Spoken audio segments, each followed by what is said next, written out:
Our nonprofit name is Thiebaut Method, and we work with high poverty students who are students that go to school in areas with high concentrations of low-income students. We look to help students become academically successful and successful in life by connecting them with their passions. All of their learning centers around whatever it is that they are passionate about. We aim for them to develop a lot of the academic skills they need to become successful in school, and we connect them with real-world professionals. Oftentimes in school, you get exposure to the intellectual aspects of the real world, but not to the practical aspects. So there's a big disparity in spending between low and high income families, which really outside of school is a gap that Thiebaut Method is able to address by providing interest-based education. Everything started for me when I was 23 and I read my first book. It was Malcolm X's autobiography, and what stood out to me, what raptured me, was that someone who was lost and was in prison could become one of the greatest civil rights leaders in this country through being passionate. So we've just launched a one-year plan to put our program online and enroll 500 Ravenswood students. We plan on sharing our online program with other schools that serve high numbers of low-income students.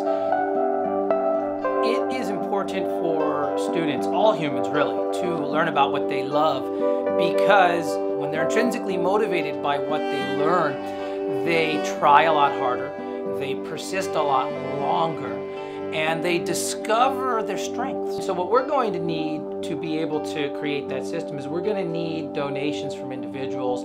A donation of $20 helps us buy a set of wood to build a monster truck. $200 helps us buy a little model Ford engine that a learner who's passionate about mechanical engineering can take apart and put together, all in the confines of their living room. So individual donations are important, and then finally larger scale contributions help us to train volunteers, to support families, support volunteers, so to have the staff on hand that's needed to continue to support the functioning of our program. I run the program. I work with 30 students. I semi-teacher assistant, so I have been supporting Paul in actually planning classes, holding classes. I work a lot with the parents, so I do a lot of scheduling support. They need lots of reminders just to make it to class, even the day of,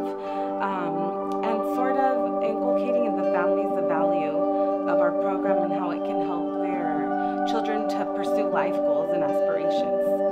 It was the first kind of mission statement I had read from a nonprofit that didn't have a bunch of filler words. It actually sounded like it meant what they said, and so I applied. So one of the things that I've seen that Thiebaut Method does to bridge the gap between what high income and low income students, because a lot of students in East Palo Alto and communities similar to it are at least 1 to 2 years behind, even at 3rd grade, 5th grade level. It's almost impossible for them to catch up one. So I believe that educators and even parents even forget to continue to talk to their children about what do you want to be when you grow up. They kind of stop asking that question, and it's more focused on, oh my goodness, we have to catch you up. You're so far behind, and it's a struggle to get them to read and to write. However, I feel that Thiebaut Method gives low-income students that opportunity to start to explore, oh, well, what do you like to do? And let's think about how you can learn more about that. A student that I really enjoyed, I've enjoyed his experience. His name is Emiliano. So him and his sister both come to Thiebaut Method and have a class back-to-back. And his sister, she's a go-getter. You put anything in front of her, she'll go and tackle it.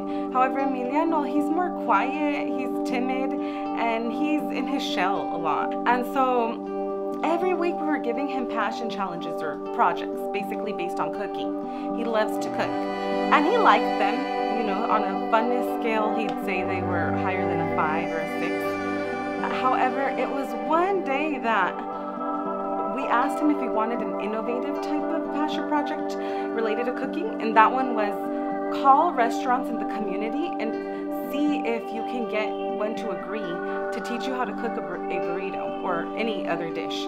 And he immediately said, it could take 100 calls. I need to get started right away. I was just amazed to see him go from shy to outgoing. So it shows how when you're motivated by something, nothing matters. And after that, I became really excited to see who's going to be next. I feel like it's a blessing to be a part of the program because I think that, like, besides my faith, if I was to believe in like a human kind of institution, I would say here on earth, I think that we do our best to, you know, help parents kind of give their kids the best chance at success. I feel blessed to be a part of that, especially when I see parents get to know their children better and get to know their children's personalities better. You know, not all parents have that in them to get to know their children as their own human, as their own person. I had the fortune to have a relationship with my mom that she always wanted to know about my likes, my dislikes, get to know me as a person, and I feel grateful whenever I